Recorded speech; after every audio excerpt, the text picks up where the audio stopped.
Hello everyone, Assalamu alaikum. Iram dam da lai cha sing gi mafam da ke mafam khara su thamjage. Hojik si am ngak trama ya mengo Manipur da so ba state ki apex body oina lai ba CSO sing lai iram dam da CSO me am lai do me loi nai pangal da jage. Khoi pangal gi CSO so ba sing si ngang bu di ngang ye do. Ngasi khoi gi ai na sumba khara hai ba dagi asengba Manipur gi indigenous people sing idea of Manipur da ikoi yumpham moiraga leijariba ireicha sing masida kaina ningda bagi amadi yati khuding makpo communities khuding makpo punna hingning bagi khoina ngangjabani laujabani adubo ikoi gi Manipur gi pangal gi CSO ge so sing chin kana gumba na ikoi Rajbari gi oina press briefing tawdar leire ikoi ji yel homi indigenous people sida pillar ama jung basi masi yaro have sida koi pangantana te to organization dagi kaya su masi yaro ina condemn tawri ko adu da koi pangal gi CSO me ama tawdaba leiri yengaga leiri na khoi di saruk yaudra masida soma aina haijaningi ai khoi mamang da ina haikre asiana khunbagi organization tawroisi ejai organization da leibani hana leram drasu hujik pikel sauga ima cham da leijare yam pi ene khanjai khoi go leijade haijade na laujai adubu na khoi singji sum yengaga khoi gi asibagi convener semba khoi gi GSC semba siana khunbagi oina khoi gi hana mamang daina CSO leitingai daina CSO na khoi nakang munung da na khut hapaga leire na khoi singji uningde na haikibdo ai su jik CSO da leiramne na khara break phabane dubo ngamaktre na khoi singji watu du kai tawraga leiri no kai tawra yenga leiri no na khoi singji Manipur da amaga hana ba amaga riyo thokpa siraba no ina ngai ri se du do oza saba du da GSC sem na ngai gi adu da leader sa na ngai gi adu da stage thoga adu da TV da thoga wangang ba ga fowa popularity nang nang gi adu tan ba duraba to bigano mai sak tringai da chaklak ka do mafam si hana koi kalhausi misi mina thok tringai da tholak ka do si kari maram da gi no haiba se koi yenghausi chin da nei malebang nungsi Manipur punba na loi tawba thamoi da nei sa gi yum nungsi ba ai gi selfish to ina satkiba iramdam gi na langtho thamamba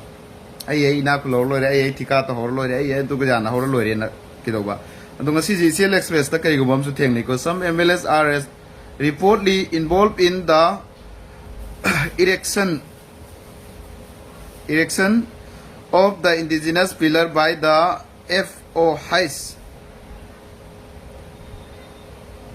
even offering financial support. Details coming soon. Magi makata abadi masida details coming soon lagani mana kedorani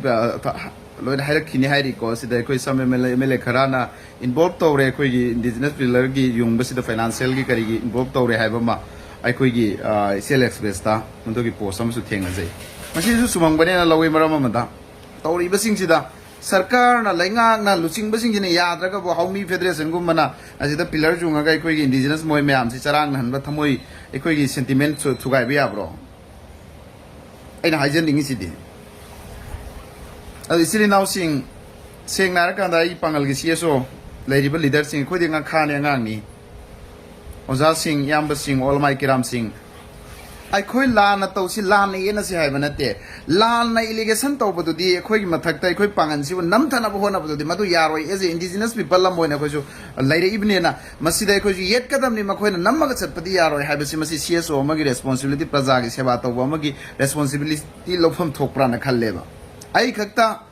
natte mayam su launari mayam su koi support su to biri ko yambara is khakta raba lauri se atam na ibani da ne ba target to isi maram di khoi na ngang ba si direct si isa na khangjare ba feedback si isa na khangjare ba khoi na ngang ba chum ba si leibang miam si da yaure message si aduna di ma khoi nam tha da ba ya de hairi ba mi oi ani si sumai na lotion gadam ni moi ni si ki han gadam ni taw gadam ni si taw gadam ni ma ma taw ga khoi si da to imi 10 ne ba adu never khoi afraid taw khoi ki ram ga di na khoi da su ngang aro अतई लेरिबा CSO तुमिन लेरिसु मैना लेरनी कोइसु पांगन गिदई कोई CSO लेरिबा Tumin अतई गी कोई मैते इसिली नाउ सिंग पुन्नरगा लेरिबा सीएसओ सिमैना लेरिसु मिनाइसु लेरमनेबा की दे दुगेना सी बसिदी one day will be sure one day die also you are will be sure one day die आइसु नोंगना त नोंगदे श्योर आई सीगनी नंगसु सीगनेबा सीबगी ओइनादि की दे असुम्बा मणिपुर की नुंसीना लेसी नुंसीना हिंगमिनसी लेरिबा इंडिजिनस पीपल खुदिमक से कोई नुंसी चाना कम्युनियन सागत थोइब लानसी लोसनबा ना हाइबगी करीगी अवेयरनेस सी तौदबिदा पांगल ना तौबसी सिदा तारगा लेरिदु नखोइगी अम्ब्रेला अममोंगी मखादा लेसलबनेना थिंगमगने बदुसो अदु नत्ते सिदी नसागी nasi pangal gi organization pangal na maming paidu pangal khoi lebe na trono khoi na pangal gi apun ba manipur na adagi all manipur na all committee na tawri me am singcha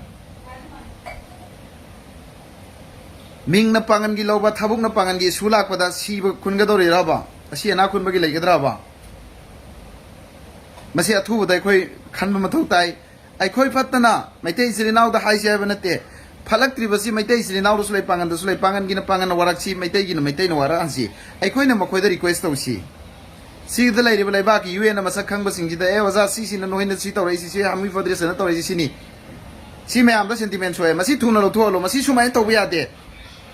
सुमबा मयाम से खतना सि लाउना सि अदुगा अफबा शांति होइबा इरमदम दो हेन जाबने सिरिनाउ सिंग अदुगा इखोइदादी सेंगा हाइजरा कांदा अकीबाई दुदी याउद्रे सुंबददी लालोरदी की सुंबगी ओइनदी अकीबाई दुरी याउदिन बोगी मेम द पोलक्त्रेबा याउद्रेबा येंगागा ngasi नखोइना सुमाइना जुंग छल्लगा लैदि सिंगदो नसा लाखिनी सिगी रिएक्शन ngasi yambara iskai खक तौरैदना नखोइ दसु तौरकिबे याय अदु बत तौरकने हैना अरान बदु बसुम नमथरा लेरदी अदुदा अरान बदु सुम चला हिस्ट्री दु लान पुखरगदी मदु यागदोरिब्राबा आइना पामना चलिबा इस्लाम धर्म जिबो थादो आइबदा नखोइ थादो कदोरिब्राबा पांगन गी सीएसओ लीडर सिंह एखोइदगी हेना लारिक हाइबा इंटेलेक्चुअल स्कॉलर सिंह नखोइ हाइदे हाइबा नते सिदादी सबचाना मियाम सिदा युथ मियाम जिबो आइना फाजर बुबो ngमगद्रो नखोइना फाजन बंग ngमगद्रो प्रजा मियाम से अदुदी सब साबी एम चुमे हारगा ना हौमी ना हारजिदा ये नरगा लोशन बतारे लाले हारगा ने कोइना मसी की तंग ताबा म गवर्नमेंट लेंगाक सि थादोगा फ्री थादोगा थंब नसाई की सिदा हारि अब some MLAs are reportedly involved in the सिगी सिदा सेंक्शन सिदा हारि बा इसेल एक्सप्रेस ता सि चुम दौरी नेबा फाइनेंशियल इन्वॉल्व तौरे हाबसि यावरे सिगी सिदा के दौरे हाबसि हारि बा हाइरक पावरे बुजी ऑल मणिपुर द लेरिबा ट्राइबल की चिलिनाउ सिंह अदगी अतोप दगी लोइनमक इंडिजिनस पिलर की मतंग द कंडेम तौरइबा अखोगी पंगल गिदी united Meitei Pangal youth organisation कक्तरा यूएमपीसी कक्तरा ओइगेदौरिसि सिने बाइना हंगिंगाइसे आइबो सपोर्ट तो हाइबा नते राइस तंपाक मैबो सपोर्ट तो हाइबा नते लालम मगरे खोइदा लालेने एलिगेशन तौरे खोजु सिलेंडर तौगेबा इखोगी स्कॉलर सिंह हाइबिरोबा चुम्मगदे असुम्बसिदा लेपगा नखोइना हौमी फेडरेशन नखोइना तौरसि यारोइ सि तौ सि दियोबचा देना लोशनबम नागिदमे लोशन बसि लोग योबे सेनेन लोशन गदमने मखोइगा लीगल ओइबदा सिरिनाउ सिंह हम खंतन गाय मतमनी मतमसि हम सखलब मतमनी सिदा धर्म जात अदुवसि अदुगा असि न तौनदना हुनरागा मतम हंगदि सरुपदि मसि नखै म सेंगागा खोइ इरमदम लैरु इरेचा सिंह शांति ओहनमना फगद्रा आइबसे खंजै अदुगा अमगसो हाइजगे सिलिनाउ सिंह मणिपुर की इरांग से कांग खोंग चाइदना सही अनि हेंजलाबा अहुम फादौरबा सि लैरगा हुजि कोइना शिलोंगी राजबारी की प्रेस मीट तौदना सिगी शिलोंगी जिदा इंटरेस्ट लौदना करिनोबा इमा लेबाक सि कांग खोंग चाइरसि आनाम तो शांति ओहेन की सेबा सिगी खना सेबा सिगी प्रेस नोट थगोबा मणिपुर पांगलदा मैतै सिलिनाउ दनते पांगलदा ने आरिसि इमा लेबाक सिगी शांति पुरकनबा अखोय अदुदा फोकस तौसेबा आ शिलोंग द गेस्ट हाउस तो अदु सेंबदुगी अखोय की लैरी सरकार की लो तरे अदु अखोयना प्रोटेस्ट तौदना अदु तौदना करी अदुगिना करी इरमदम द हुजुजी फ्री मूवमेंट ओइद्रिबा खांगोंग चाइरिबसिनि हेना लुदब्रा बादुदगी ꯃꯅꯤꯄꯨꯔꯒꯤ ꯔꯥꯖꯕꯥꯔꯤ ꯑꯥꯗ ꯒꯦꯁ ꯍꯥꯎꯁ ꯑꯃ ꯂꯩꯕꯁꯤ ꯏꯄꯥ ꯏꯄꯨꯅ ꯊꯝꯕꯤꯔꯝꯕꯅꯤ ꯃꯗꯨꯁꯨ ꯑꯩꯈꯣꯏ ꯉꯥꯛꯀꯗꯕꯅꯤ ꯃꯦꯟ ꯑꯣꯏꯔꯗꯤ ꯃꯅꯤꯄꯨꯔ ꯀꯣꯅꯨꯡ ꯃꯅꯤꯄꯨꯔ ꯋꯥꯔꯜꯗ ꯂꯩꯔꯤꯕ ꯃꯩꯇꯩ ꯄꯥꯉꯜ ꯑꯃꯗꯤ ꯃꯅꯤꯄꯨꯔꯤꯁꯤꯡꯒꯤ ꯀꯣꯅꯨꯡꯅꯤ ꯍꯥꯏꯅꯔꯤꯕ ꯁꯅꯥ ꯂꯩꯄꯥꯛ ꯍꯥꯏꯔꯤꯁꯤ ꯍꯥꯟꯅ ꯀꯟꯕ ꯃꯊꯧ ꯇꯥꯗ꯭ꯔꯥ ꯍꯥꯏꯕꯅꯤꯗ ꯁꯤꯐꯥꯎ ꯀꯟꯕ ꯉꯝꯗ꯭ꯔꯒ ꯁꯤꯂꯣꯡꯒꯤꯗꯤ ꯀꯅꯥꯅ ꯀꯜ ꯂꯣꯏꯅ ꯃꯐꯝ ꯃꯐꯝꯗ ꯂꯥꯛꯈꯤꯅꯤ ꯏꯆꯤꯜ ꯏꯅꯥꯎꯁꯤꯡ ꯌꯥꯝ ꯈꯟꯊꯅꯉꯥꯏ ꯃꯆꯥꯛꯅꯤ ꯑꯗꯨꯅ ꯑꯩꯅ ꯍꯥꯏꯖꯅꯤꯡꯕꯗꯤ ꯑꯩꯈꯣꯏꯒꯤ ꯂꯩꯔꯤꯕ ꯂꯝꯗꯝ ꯑꯁꯤꯗ ꯂꯩꯔꯤꯕ ꯁ꯭ꯀꯣꯂꯥꯔꯁꯤꯡ ꯏꯟꯇꯦꯂꯦꯛꯆꯨꯋꯦꯜꯁꯤꯡ ꯑꯗꯨꯒ ꯗꯤꯄꯥꯔꯠꯃꯦꯟꯇ ꯂꯩꯔꯤꯕ ꯑꯆꯧꯁꯥꯡꯁꯤꯡ ꯑꯣꯐꯤꯁꯥꯔꯁꯤꯡ ꯑꯝꯇꯪ ꯃꯨꯟꯅ ꯈꯟꯊꯕꯤꯌꯨ ꯑꯩꯈꯣꯏꯒꯤ ꯍꯧꯃꯤ ꯐꯦꯗꯔꯦꯁꯟꯅ ꯇꯧꯔꯤꯁꯤ ꯀꯌꯥꯃꯨꯛ ꯂꯤꯃꯤꯠ ꯀ꯭ꯔꯣꯁ ꯇꯧꯔꯒꯦ ꯍꯥꯏꯕꯗꯨ ꯃꯁꯤ ꯁꯨꯝ ꯃꯩꯔꯤꯛꯄꯤꯗꯒꯤ ꯃꯩꯆꯥꯎꯕꯤ ꯍꯧꯈ꯭ꯔꯒꯗꯤ ꯏꯆꯤꯜ ꯏꯅꯥꯎꯁꯤꯡ ꯌꯥꯝꯅ ꯅꯨꯡꯉꯥꯏꯇꯦ ꯏꯔꯝꯗꯝꯁꯤ